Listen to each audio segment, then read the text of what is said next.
उसके बावजूद हमें रिस्पांस तो आ रहा है। जी आप ठीक कह रहे हैं कि इसकी लॉन्च अगर थोड़ी सी और प्रॉपर होती जी तो इसका हम इसके बेहतर नताइज देख सकते हैं। लेकिन अब हम तो बना सकते हैं ना, चलाना या स्ट्रेटेजाइज करना या इसको मार्केट करना वो तो उन लोगों का काम है जो पब्लिशर्स हैं। ये इन लोगों So, ये उन लोगों कौन है? ये बिगिन का थोड़ा सा बताइएगा पीछे बैकग्राउंड, जिनके आपके साथ कोलैबोरेशन हुई, ये उन कौन है?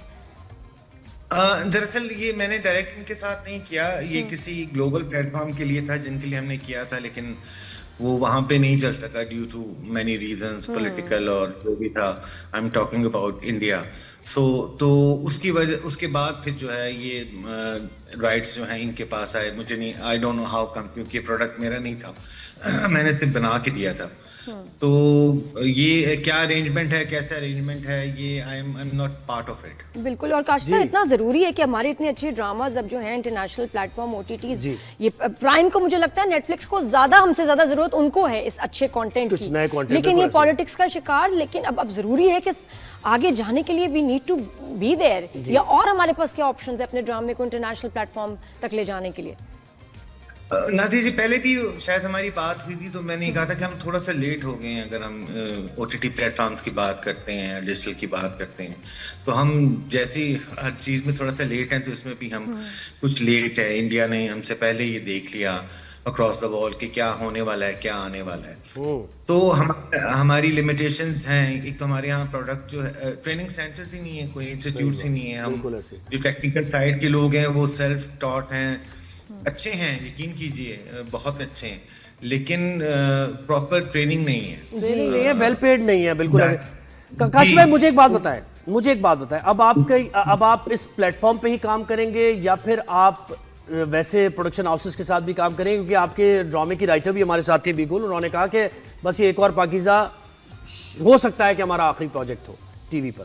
तो ऐसा जी वो सैटेलाइट की बात हो रही थी। हम अब डिजिटल जाना चाहते हैं, क्योंकि इतना अर्सा काम करने के बाद ये लगा कि ये कोई फेयर अरेंजमेंट नहीं है। कोई भी प्रोडक्ट होता है, उसको बनाने वाले चंद पार्टनर्स होते हैं। एक फाइनेंशियल साइड देख रहा होता है, एक पब्लिशिंग साइड देख रहा होता है, और कुछ क्रिएटिव लोग होते हैं जो उस प्रोडक्ट को बनाते हैं, जिसमें राइटर्स हैं, डायरेक्टर्स हैं, एक्टर्स हैं, म्यूजिशियंस हैं, सिंगर्स हैं। हमारे यहाँ बहुत वन साइडेड कॉन्ट्रैक्ट्स हैं नादिया जी, के मतलब किसी किस्म दुनिया में कहीं ऐसा नहीं होता कि आपको कोई इंटेलेक्चुअल राइट्स ना दें। कॉम्प्रिहेंसिव, सारे चैनल्स कॉम्प्रिहेंसिव राइट्स लेते हैं। एक बार ही आपसे खरीद लिया जाता है आपका कंटेंट, और फिर उस पे आपका किसी किस्म का क्लेम नहीं होता जी। तो बाय द टाइम काम कर करके हमें ये लगा कि जो आईपी है, जो इंटेलेक्चुअल प्रॉपर्टी राइट है, उस पे सबका शेयर होना चाहिए। एक और चीज मुझे, मैं आपके लिए एक मशवरा भी है। अभी आप कह रहे थे ना मार्केटिंग उसकी जरूरी है, उस प्लेटफॉर्म की लोगों तक पहुंचना एक जबरदस्त अपॉर्चुनिटी आपके लिए। शान हमारे पास थे, फिल्म स्टार शान, और जब उनसे हमने पूछा, नादिया ने पूछा कि भाई अगर ड्रामा करेंगे आप, ड्रामों की तरफ क्यों नहीं आते, ये बात चल रही थी हमारी, तो उन्होंने एक डायरेक्टर का नाम लिया। किसके साथ काम करना चाहेंगे? एक डायरेक्टर। अगर वो डायरेक्टर मुझे कहेंगे या उनका कोई प्रोजेक्ट होगा, मैं जरूर करूंगा, और वो डायरेक्टर आप हैं। आप बताएं कब फिर प्रोजेक्ट हो रहा है? अब शान को क्या कहेंगे बताएं? अनिश, ये तो हम प्रिविलेज होगी जी, मेरी प्रिविलेज होगी अगर हम इकट्ठे मिलके काम कर सकें। मैं तो बहुत एडमायर करता हूँ, is the star of Pakistan, तो व्हाई नॉट। अभी तक क्यों नहीं हुआ? और अभी देखिए ना, and you will be the first director to work with him. Sir, ये हम भी यहाँ फैसिलिटेटर, मीडिएटर बन गए हैं और हम ये डील कराना चाहते हैं जी। प्लीज होने दें ये डील। कोई बात हुई आपकी वैसे शान से इससे पहले? कभी आपने प्रोजेक्ट के लिए अप्रोच किया हो? मेरी शान से मुलाकात है, एक दो मुलाकातें हैं, लेकिन चूंकि हम दो मुख्तलिफ दुनियाओं में काम करते हैं, इसलिए हम कभी काम इकट्ठा कर नहीं सके। लेकिन अगर ऐसी बात है तो फिर मैं बिल्कुल राब्ता करता हूँ शान से। सर राब्ता करें, मैंने लेकिन आपकी तरफ से कह दिया था कि जरा थोड़ा सा ना पैसों पे हाथ होला। ये भी हम बात कर चुके हैं। सर ये भी बात हो चुकी है। जी, हाँ, हमने काफी फैसिलिटेट किया। नादिया, आप भी मेरे मामलात देख लें, आप बहुत अच्छा हैंडल करती हैं। बिल्कुल नहीं सर, बिल्कुल। बाजीगर क्या है ये? बाजीगर क्या है ये?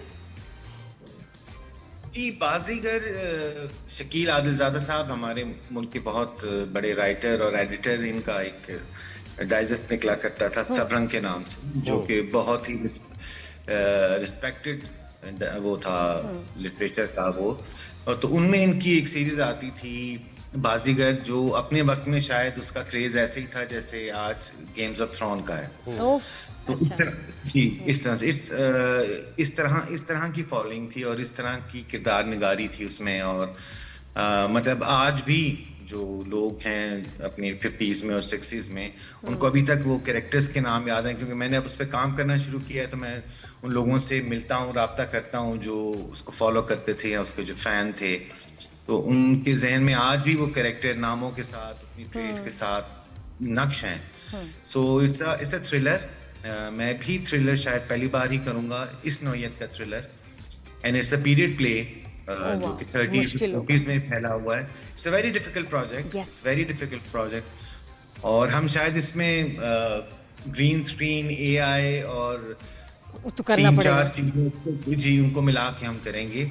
तो इट्स अटेम्प्ट, देखिए कोशिश तो कर रहे हैं। All the best sir. ये बताएं कि एक और अटेम्प्ट अभी आई थिंक ये कुछ जरा ट्रेंड में आ गया, इश्तियाक अहमद सीरीज, हम तो उसके इतने फैन, तो वो भी इंस्पेक्टर जमशेद की जो है मूवी बन रही है और उसकी मैं मेकिंग देख के हैरान हो गई। वो तो एक इंटरनेशनल प्रोजेक्ट है भाई, वो तो दुनिया से उसमें लोग हैं, आपने वो देखा है? वो उसके बारे में बताएं कैसा लगा। जी मैंने बिल्कुल देखा है, और वो जो फहद जो कर रहे हैं उसके डायरेक्टर हैं, वो भी मेरे जानने वाले हैं। ये काफी अरसे से बन रहा है, ये इनफैक्ट दुबई में हो रहा है। प्रोजेक्ट दुबई में हो रहा है। Initially it was series, now they are making it a film, और वो बहुत डिटेल काम है और इंटरनेशनल स्टैंडर्ड का काम है, जो हमारे लिए बड़ी अच्छी बात है, हमारी ऑनर की बात है पाकिस्तान की। और ये अच्छा सर मुझे बताएं कि पहले तो बड़ा मशहूर था, बड़े शाये हैं, नजर ही नहीं हमें आते थे, इंटरव्यूज पिक्चर हमें ढूंढते हुए कितने घंटे लगे, मतलब कि मिलती ही नहीं थी। और अब रिसेंटली हम आपको देख रहे हैं कि माशाल्लाह आप शोज पे भी आ रहे हैं, बात भी कर रहे हैं, इंटरव्यूज भी दे रहे हैं, पॉडकास्ट पे भी आ रहे हैं। ये तब्दीली कैसे आई? एक तो इसकी एक बहुत बड़ी वजह ये थी, एक और पाकीज़ा जिस तरह का रिस्पांस उसका था और उस पर जितने सारे सवालात उठते थे, तो हमें लगा कि हमें इस पे बात करनी चाहिए। दूसरी ये कि अब जो हम करने जा रहे हैं वो बिल्कुल ही नई चीज़ है, जो डिजिटली हम करने जा रहे हैं। तो इसके लिए भी मुझे लगता था कि अगर आपको ब्लॉग करना है या कम्युनिकेट करना है, लोगों को समझाना है हम करने क्या जा रहे हैं और हमें किस तरह की सपोर्ट दरकार होगी इंडस्ट्री की, एक्टर्स की, राइटर्स की, डायरेक्टर्स की, तो एक बिल्कुल एक नया काम है जो पहले नहीं हुआ। तो उसके लिए इससे अच्छा मीडियम कोई भी नहीं है। मतलब आप जाके अपना मुकदमा तो रखें, अपना केस तो रखें, ताकि लोग ऑन बोर्ड आए, उन्हें समझ आए। तो इसकी वजह एक ये भी थी कि मुझ पे शुरू से ये और बहुत अच्छा लगता है सर आपको शोज पे देख के, आप जब बात करते हैं। अच्छा दूसरी बात ये कि जब आप इंडस्ट्री में आए थे एज ए कोई एक्टर बनने का उस वक्त आपको शौक था या शुरू से ही था कि मैं डायरेक्टर ही बनना है? हाँ नहीं, मैं अब आपको इल्म नहीं होगा, लेकिन आपका और मेरा एक और कनेक्शन भी है, और वो है बंधन का कनेक्शन है। वो तारिक, हाँ जी। मैं बल्कि बंधन के सेट्स पे भी आता जाता था। तारिक मेराज साहब मेरे चचा हैं। अरे वाह, ठीक है, और मेरे उस्ताद भी हैं जी, लाइक मेरे टीचर भी हैं, मेरे चचा भी हैं। तो वो आज अगर मुझे कहानी की कोई अलिफ बे पता है, या ये पता है कि कैमरा कहाँ रखना है, या ये पता है कि रिलेशनशिप्स को कैसे डील करना है, तो ये सब तारिक साहब की ट्रेनिंग है। मैंने तारिक साहब को 5 से 6 साल असिस्ट किया। इट वाज आफ्टर बंधन, उसके बाद जी आफ्टर। लेकिन बंधन के सेट पे भी मैं एक दो जब आप सेट पे आते थे तो आपको लगता नहीं था कि ये लड़की जो ये एक्टिंग कर रही है, ये कल को ना मैं ड्रामा बनाऊंगा और ये उसमें होगी और ऐसा कैरेक्टर कर रही होगी, ये आगे जाके ना बहुत बड़ा काम करेगी? सर आपको लगा नहीं उस वक्त मुझे देख के? आप उस वक्त भी बड़ा काम कर रही थी, और आप उस वक्त भी नहीं, लेकिन आपको लगा नहीं कि एक दिन मैं जब ड्रामा बनाऊंगा तो ये लड़की उस ड्रामे में होगी और फिर ये ऐसा कैरेक्टर मैं इससे करवाऊंगा? सर क्या आपने सोचा नहीं उस वक्त? नहीं नादिया, उस वक्त तो मैं ये सोच रहा, मतलब ये हिम्मत करने का सोच नहीं कर रहा था ना कि मैं जाके इस लड़की से बात कैसे करूं, क्योंकि मैं तो पीछे खड़ा, और ये सारी तब मेरी ट्रेनिंग स्टार्ट हुई। उसके बाद फिर काश मैं उस वक्त आपसे लिखवा लेती। मैं कह रहा हूं इस वक्त कर ले मेरा जी बिल्कुल, तो इस वक्त बस मुझे आपके मैं बहुत कम ड्रामे करती हूँ, मुझे समझ भी नहीं आते स्क्रिप्ट। काशिम निसार, मैंने आपके साथ काम करना है बस। वैसे यंग टैलेंट को आप मौका देते हैं, आज हम तय कर लेते हैं, आज हम ये तय कर लेते हैं। आशिफ भाई ये भी तय कर रहे हैं ना, यंग टैलेंट को मौका देते हैं, कोई जर्नलिस्ट की कहानी भी लिखे आप। लो जी, ये अपना शुरू। एक जर्नलिस्ट भी आपके सामने है, कोई बस जी अब बस कुछ मॉर्निंग शो पे करते हैं कुछ ताकि सभी उसमें एडजस्ट हो जाए। लेकिन सर आपको मुश्किल होती होगी, everybody wants to work with you, आप बताएं वो आप किस तरह उसको मैनेज करते हैं? सिफारिशें भी आती होंगी, प्रेशर भी होता होगा कभी कभी कि नहीं जी इनको ले लें ड्रामे में, आप उससे क्या, या आपको मिलके लोग कहते होंगे मेरी तरह, फिर आप कैसे डील करते हैं? अच्छा, मैं खुद को इस मामले में बड़ा ब्लेस समझता हूँ और मैं शुक्रगुजार भी हूँ लोगों का बहुत।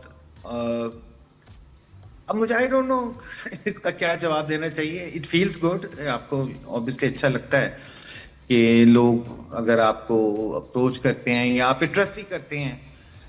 मुझे लगता है कि शायद ये ओवर द इयर्स शायद एक ट्रस्ट सा डेवलप हुआ लोगों को। आई डोंट नो, मेरे पास नादिया इसका जवाब नहीं है। बस अल्लाह की मेहरबानी हो सके। बहुत शुक्रिया काशी भाई, आपने हमें वक्त